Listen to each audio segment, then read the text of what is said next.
Magandang araw po sa inyong lahat.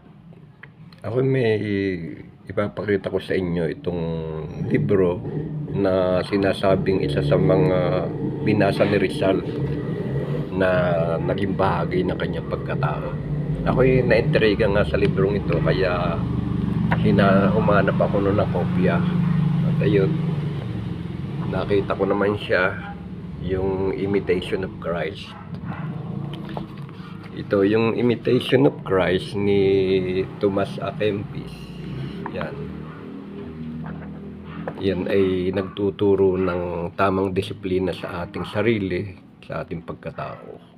Para ring pagbabasa ng Bible, na kapag nagbasa kayo ng Bible, ay natututunan nyo ang buhay ng pagiging makadiyos.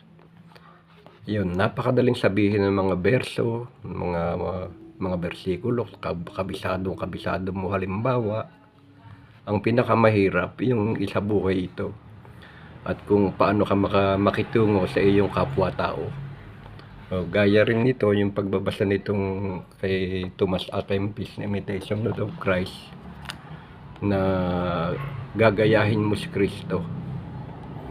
Yan ang mahirap pagsasabuhay, yung pakikitungo na sa kapwa-tao.